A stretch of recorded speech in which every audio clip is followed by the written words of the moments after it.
copo com água, rosa ungida, óleo ungido, subida ao monte. Será que isso tem algum valor ou algum poder espiritual? Vamos refletir sobre o assunto? Vem comigo.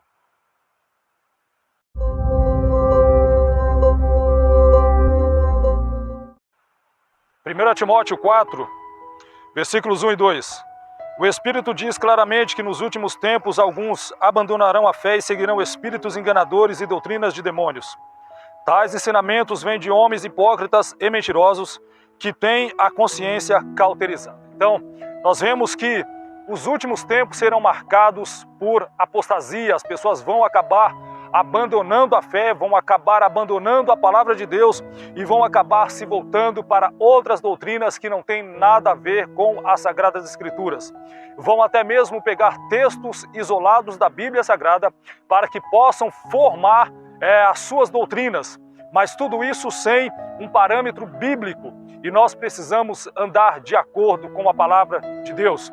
Então nós vemos aí que pessoas estão usando água, para conseguir aí cura, as pessoas estão utilizando óleo para trazer aí alguma questão de cura, de até mesmo expelir demônios, enfim, as pessoas estão utilizando até mesmo montes, lugares que dizem que são especiais, aonde Deus fala, onde Deus opera, onde Deus atua. E olhando para a palavra de Deus, nós não temos nenhuma base bíblica para isso, para seguir tais ensinamentos. Nós vemos que as pessoas estão seguindo ensinamentos de líderes, de pessoas que estão pregando e estão pregando fora da palavra. O texto do versículo 2 diz: tais ensinamentos vêm de homens hipócritas e mentirosos, que têm a consciência cauterizada, ou seja, a mente já está cauterizada, já não andam mais de acordo com a direção do Espírito Santo e estão levando muitas pessoas também para cometerem o mesmo erro, o mesmo engano. Mas o Espírito Santo, ele diz que isto iria acontecer nos últimos tempos e é o que nós estamos vivendo. Algumas pessoas vão pegar alguns textos isolados da Bíblia Sagrada para trazer as suas doutrinas, para ensinar pessoas a colocar um copo com água em cima da TV ou em cima do rádio, para até mesmo a questão das roupas, Traga a peça de uma pessoa aqui, a peça de uma roupa de uma pessoa, para que nós oremos e Deus vai entrar com libertação. Então nós vamos ver pela luz da palavra de Deus se isso condiz com o direcionamento de Deus, se isso condiz com o direcionamento do Espírito Santo, ou se essas pessoas estão sendo impelidas por demônios para estarem trazendo aí os seus falsos ensinos, as suas falsas crenças. Mas tudo isso acontece porque nós vemos pela própria palavra de Deus. Na segunda carta que Paulo escreve a Timóteo, eu entendo claramente por que é que isso está acontecendo. 2 Timóteo 4, a partir do versículo 1. Conjuro-te, pois, diante de Deus e do Senhor Jesus Cristo, que há de julgar os vivos e os mortos na sua vinda e no seu reino, que pregues a palavra, instes a tempo e fora de tempo, redarguas, repreendas, exortes, com toda a longanimidade e doutrina, porque virá tempo em que não suportarão ou sofrerão, dependendo da tradução, a sã doutrina, mas tendo comichão nos ouvidos, amontoarão para si doutores conforme as suas próprias concupiscências e desviarão os ouvidos da verdade, voltando às fábulas. Então nós vemos que a própria Sagrada Escritura diz para que os pastores, os líderes, a direção eclesiástica pregue a palavra, porque haverá um tempo que as pessoas não vão querer mais ouvir a sã doutrina, não vão estar mais suportando a verdade da palavra de Deus. E eu digo, desde o início, a palavra de Deus, ela vem confrontando o homem, não para destruí-lo, não para levá-lo para longe de Deus, muito pelo contrário, mas a palavra de Deus confronta o ser humano para que ele faça uma autoanálise e se volte para Deus. Hoje muitas pessoas procuram a cura no misticismo. Misticismo, dito resumidamente, é a busca de cura ou salvação fora da cruz e ressurreição de Jesus Cristo no sentido bíblico. Então as pessoas não estão querendo mais ouvir a mensagem da cruz, que é a loucura para os que perecem, mas para aqueles que são salvos é o poder de Deus. É uma crença religiosa ou filosófica que admite a comunicação oculta entre o homem e a divindade. Devoção religiosa, tendência para acreditar no sobrenatural, e as pessoas estão acreditando no poder sobrenatural que pode haver ali num copo com água, ou num óleo, ou na questão aí de subir no monte, descer do monte, enfim, em lugares específicos, ou até mesmo dentro de uma certa construção, aonde temos ali um templo de alguma igreja. Então algumas pessoas podem estar confundindo e sendo levadas a acreditarem que esses lugares, essas substâncias, esses elementos têm algum poder sobrenatural ou espiritual, quando não tem. Mas vamos pegar 2 textos aqui específicos para nós entendermos como é que essas doutrinas acabam entrando no meio do povo de Deus. Êxodo 32, a partir do versículo 1. O povo, ao ver que Moisés demorava a descer do monte, juntou-se ao redor de Arão e lhe disse: venha, faça para nós deuses que nos conduzam, pois a esse Moisés, o homem que nos tirou do Egito, não sabemos o que lhe aconteceu. Respondeu-lhes Arão: tirem os brincos de ouro de suas mulheres, de seus filhos e de suas filhas e tragam-nos a mim. Todos tiraram seus brincos de ouro e os levaram a Arão. Ele os recebeu e os fundiu, transformando tudo num ídolo. Observa aqui, já começa a entrar a questão da idolatria no meio do povo escolhido de Deus, porque o povo já não estava mais disposto a esperar o direcionamento de Deus trazido através de Moisés, que era o líder que estava guiando ele. Ele os recebeu e os fundiu, transformando tudo no ídolo, que modelou com uma ferramenta própria, dando-lhe a forma de um bezerro. Então disseram: eis aí os seus deuses, ó Israel, que tiraram vocês do Egito. Então nós vemos aqui, o povo estava ali querendo uma nova doutrina, um novo ensinamento, estava não só mais querendo esperar a direção de Deus, mas estava querendo sim seguir o seu próprio caminho. E é claro, eles vão até o líder, vamos dizer, o líder secundário, que era Arão, e, entre aspas, forçarão a formar para eles ali um ídolo, um Deus que eles pudessem ver, né? Então nós vemos também um segundo texto que nós podemos ver, 1 Reis 12, a partir do 26. Jeroboão pensou: o reino agora provavelmente voltará para a dinastia de Davi. Se esse povo subir a Jerusalém para oferecer sacrifício no templo do Senhor, novamente dedicarão sua lealdade ao Senhor deles, Roboão, rei de Judá. Eles vão me matar e voltar para o rei Roboão. Depois de aconselhar-se, o rei fez 2 bezerros de ouro. Novamente a questão do bezerro entra no meio do povo de Deus. Depois de aconselhar-se, o rei fez 2 bezerros de ouro e disse ao povo: vocês já subiram muito a Jerusalém, que era o lugar de adoração.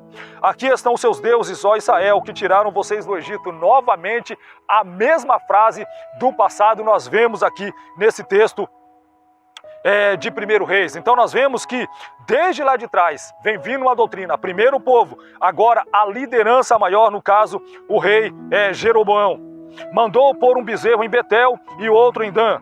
E isso veio a ser um pecado, pois o povo ia até Dan para adorar aquele bezerro. Então observa que era pecado, sim, a idolatria continua sendo pecado, a falta de instrução da parte de Deus no meio do seu povo vai trazer isso aqui.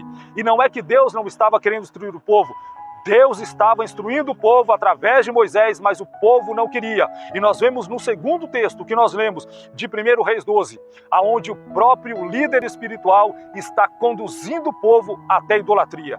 Será que isso não está acontecendo nos dias de hoje?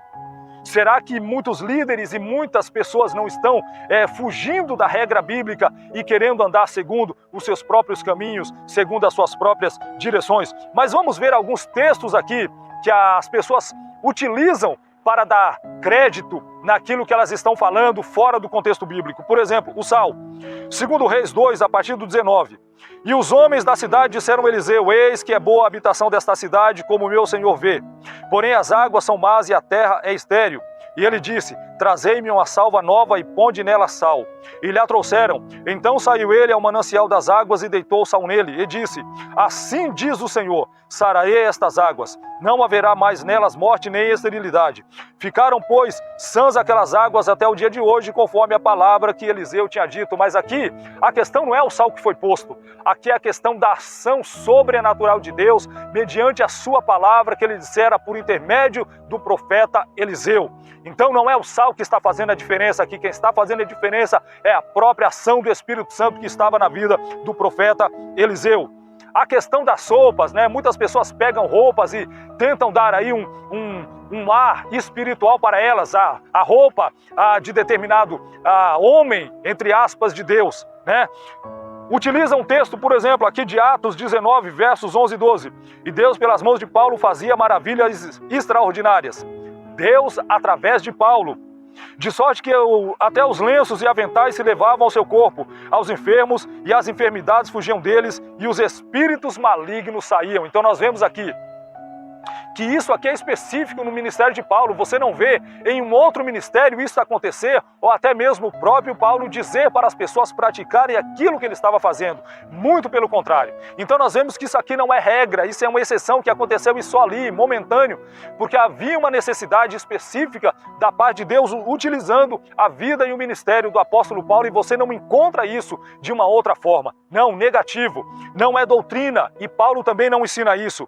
Agora o azeite e o óleo, que muitos colocam azeite, pega lá, diz que é o azeite ungido, o óleo ungido, coloca na porta, coloca na comida, coloca na roupa, quando vai lavar, misericórdia. Então as pessoas estão fazendo isso, mas estão observando o texto isolado da palavra de Deus. Tiago capítulo 5, versículos 14 a 16. Está alguém entre vós doente? Chame os presbíteros da igreja. Então existe uma direção da parte de Deus. Se alguém está enfermo, chame os presbíteros da igreja.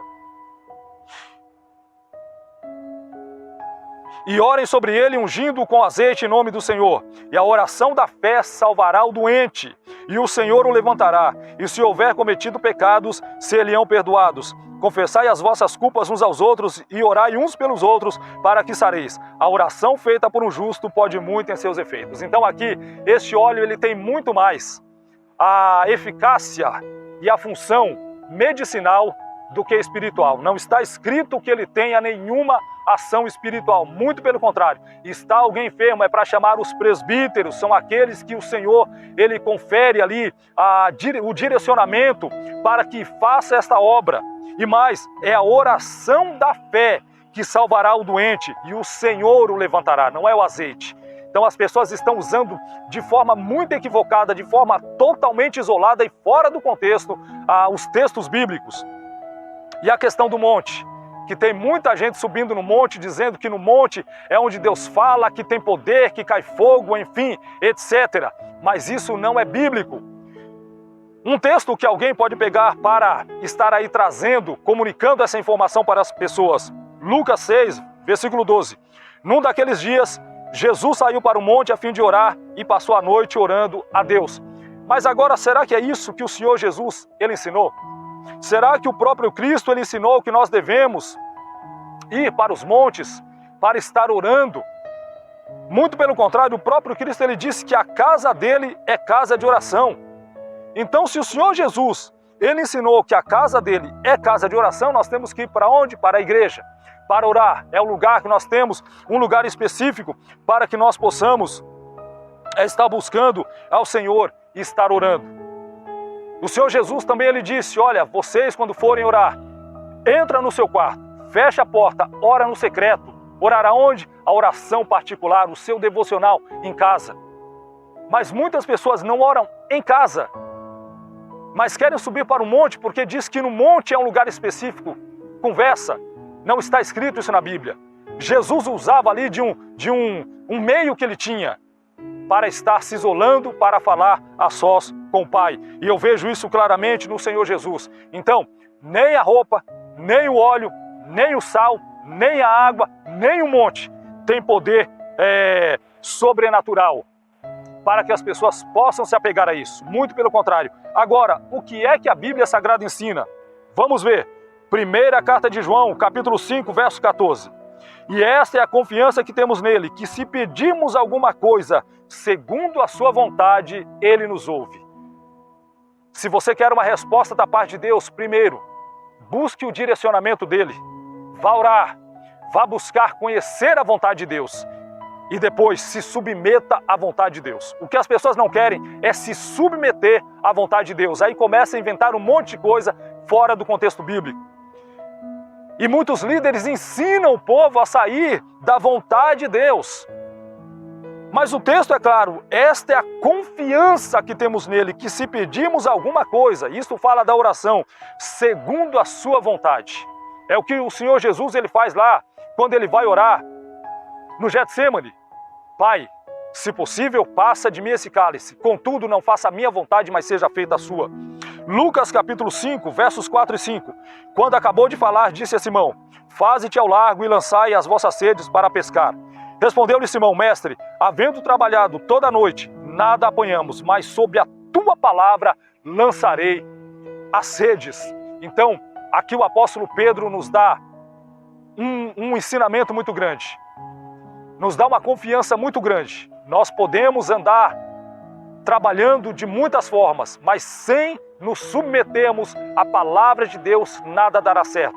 E o que muitas pessoas não querem hoje é se submeter à palavra de Deus. Aí começa a inventar um monte de coisa, começa a inventar esse misticismo dentro das igrejas. Eu vejo que muitos líderes já não pregam mais a Bíblia, já não dão tempo para a palavra, já não traz uma pregação expositiva de texto com texto, já não explica o sentido da palavra, já não explica o sentido do texto, o que é que Deus está falando por intermédio da sua palavra. Mas Pedro aqui nos dá um exemplo. Segundo a sua palavra, ou sob a tua palavra, debaixo do direcionamento da tua palavra, eu vou lançar as redes. E quando ele lança as redes, pelo direcionamento da voz de Cristo, ele tem uma pesca maravilhosa. Josué capítulo 3, versículo 5. Disse Josué também ao povo: santificai-vos, porque amanhã fará o Senhor maravilhas no meio de vós. O que muitos líderes não estão ensinando os seus liderados é a viverem uma vida de santidade e santificação. Deus falando por intermédio de Josué, é para se santificar, para que as minhas maravilhas aconteçam. Ora, se eu não quero santificar a minha vida, se eu não quero santificar a minha caminhada, como é que Deus vai operar as maravilhas? As muralhas de Jericó só caíram. Por quê? Porque houve a santificação do povo, segundo a própria palavra de Deus. E João, no capítulo 15, versículo 7, aqui no Evangelho de João, o Senhor Jesus, ele diz: se vós estiverdes em mim e as minhas palavras estiverem em vós, pedireis tudo o que quiserdes e vos será feito. Então nós vemos aqui, primeiro, quem está em Cristo é nova criatura. Então, se é nova criatura, tem a mesma mente de Cristo. E é o que nós precisamos, ter a mentalidade de Cristo para que possamos operar e Deus venha trabalhar em nosso favor. Mas ele diz: e as minhas palavras estiverem em vós. Nós precisamos agregar a palavra de Deus dentro de nós. Mas muitas pessoas já não querem ler a Bíblia Sagrada, já não têm mais prazer nas Escrituras. Ora, como que esperam receber o favor de Deus se não têm prazer na palavra dele?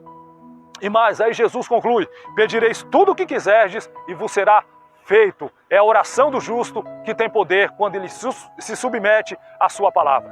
Então esta questão aí que muitos estão utilizando, da rosa ungida, da água benta, né, vamos dizer assim, e isto eu já via lá na década de 80, quando frequentava a igreja católica.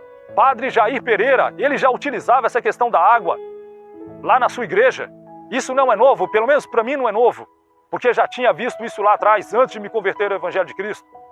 Então as pessoas estão utilizando o texto fora de contexto, sem se submeter à palavra de Deus, sem buscar conhecer a palavra de Deus, sem buscar conhecer, no caso, a vontade do Senhor, sem buscar uma vida de santidade e santificação. É claro, vai ter problemas.